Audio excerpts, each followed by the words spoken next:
Hi guys! Welcome back to my channel. So kami po ay pupunta ngayon sa isang event, napakalaking event na kung tawagin ay Zozobra. So ano ba itong Zozobra? So ito po ay isang taunang pagpaputok ng isang malaking manika na tinatawag na Old Man Gloom sa Santa Fe. Samahan niyo po kami mga kapatid sa paglalakad papunta mismo sa venue. Medyo may kalayuan po ito. Siguro tinatansya namin ay nasa 10,000 steps.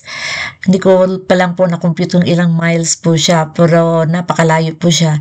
So bakit po tayo naglalakad? Kasi malayo po ang parking area. So kasi sobrang daming tao ang ini-expect po kasi nilang makarating sa event nito ay nasa 50,000 people. So kaya po hindi po pinapayagan na mag-parking po na malapit doon sa venue.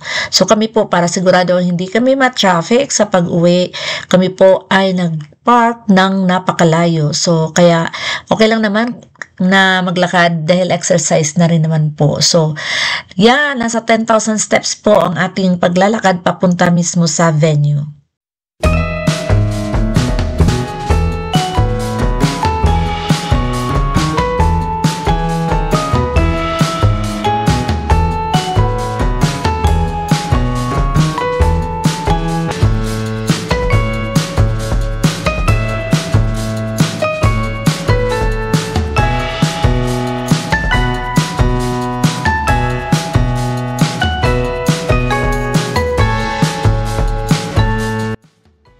Sa wakas tayo po ay nakarating na dito mismo sa lugar kung saan idaos po ang Zozobra 2025. Dahil maaga pa po kami nung dumating ay hindi pa gaano masyadong maraming tao. Doon sa malapit mismo sa stage ay marami na po nakapwesto na doon. So by the way guys, ito pong event nito ay meron po itong ticket kung saan tayo po ay bibili. Pero yung aming ticket na nakuha ay sponsor po sa amin at bigay sa amin sa school namin.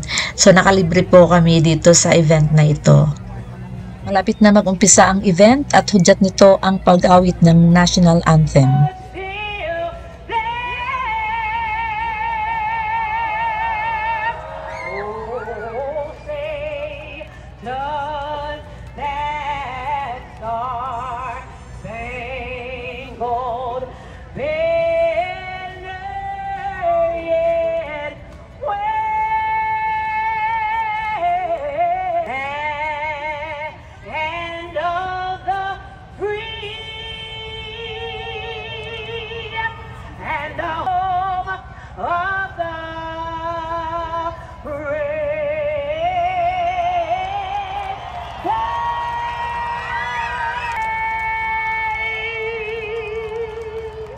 Ang Zozobra event ay ito po yung sinusunog po ang malaking manika na tinatawag nila na Old Man Gloom, kung saan ito ay simbolismo ng pagtalikod sa mga problema at hirap ng nakaraang taon.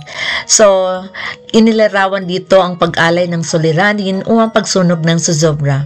Ito ay ginagawa sa pamamagitan ng pagsulat ng mga alalahanin sa papel at paglalagay nito sa manika bago ito sunugin. So, ito ay isang taunang tradisyon sa Santa Fe kung saan sinusunog ang isang 50 talampakang manika na tinatawag nga na Old Man Gloom. So, ito po ay ginaganap tuwing Biyernes. This year, sa 2025 po, ito ay ginanap noong August 29, 2025 sa Fort Marcy Park sa Santa Fe, New Mexico.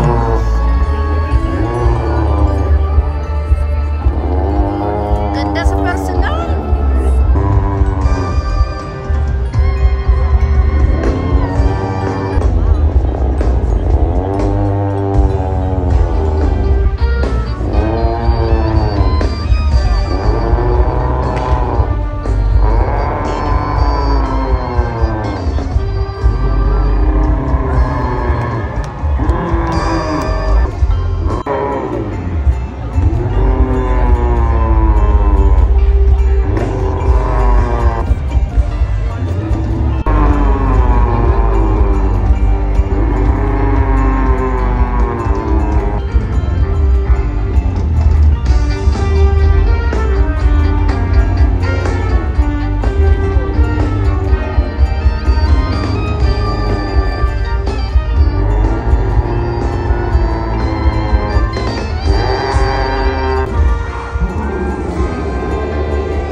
So, dito po natapos ang Zozobra 2025.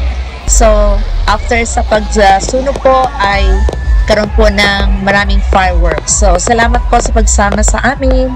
Thank you for watching. Hi guys! Welcome back to my channel again. We are on our way to watch the International Balloon Fiesta in Albuquerque. So, maaga po tayo ngayon. It's early morning. So, see you later guys. Papunta mismo sa Balloon Fiesta. So, very early in the morning. It's 6 o'clock but still madilim kasi long night tayo ngayon dahil fall season na. So, no big deal kung maglalakad tayo dahil sanay naman ang aking mga paa. Alright, hanggang nga naglalakad. See you later guys! So, dito na po tayo sa loob. Ayan. So, pwede ka palang bumili diyan sa mga official merchandise.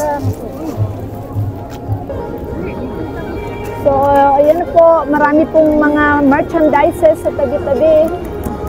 Ayan. Pwede kang makabili dyan. Tapos,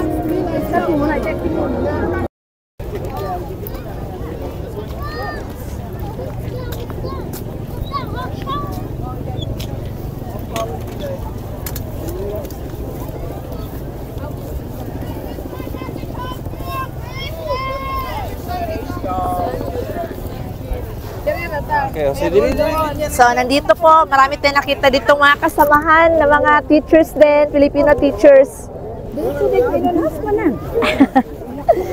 So, nakakatuwa naman. So, ayan po mga balloons ready to fly. Ayan po, pakitaan mo po ang balloons. Ayan po. Ayan. So, ayan, na-set up.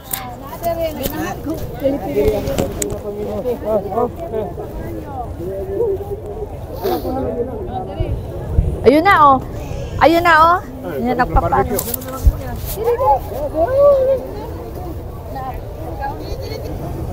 Ayan. Yan ay nag-uumpisa na yan na magpaano ng balloon. Tamang-tama talagang suot ko o doble-doble para hindi malamig. Mga boss, na ano na, nalito pa ibang balloon, ano? Okay, so ayan na po ang mga balloons. Isa-isa na po silang pinapalobo kasi yan sabay-sabay siguro yan. First time po namin nagpunta dito na umaga.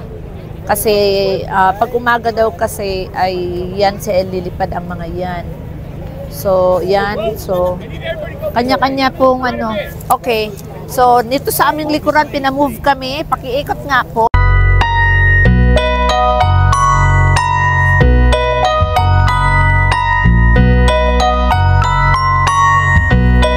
Ayan siya.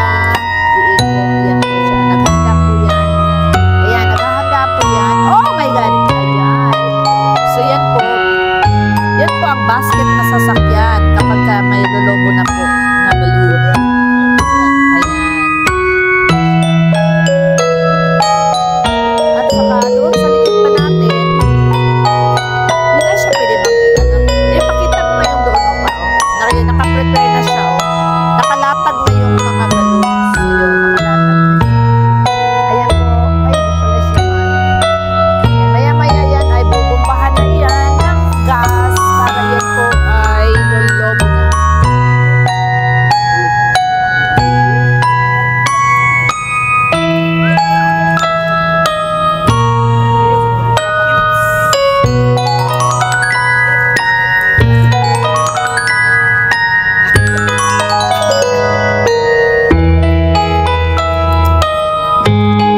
So, magtanggal. Yeah. Magtanggal na kaya ako ng isang jacket. Kasi para akong lumulobo na ako masyado eh. Ay, buntag.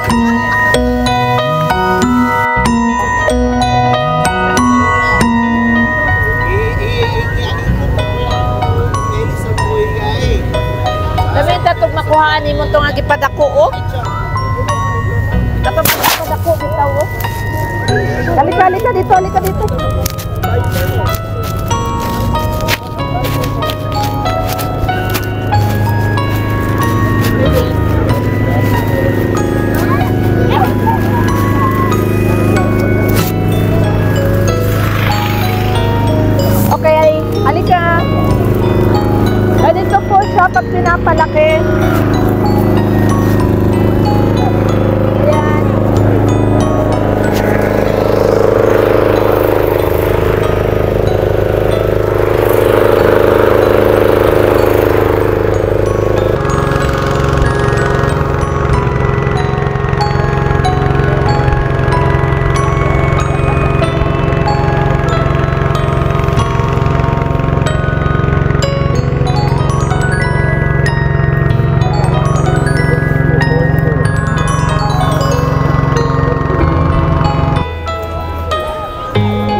guys, so ngayon ang in-expect namin na makita namin na lilipad ng mga balloon, pero sabi hindi daw matuloy ang paglipad dahil mataas po ang or yung speedometer nila para sa hangin ay 10 daw. So kung 10 daw pala above ay hindi pwedeng maglipad at delikado sa mga sasakay. So ngayon kung makita natin sa likuran, ikot natin ang camera, nagliligpit na, so walang lilipad na balloon.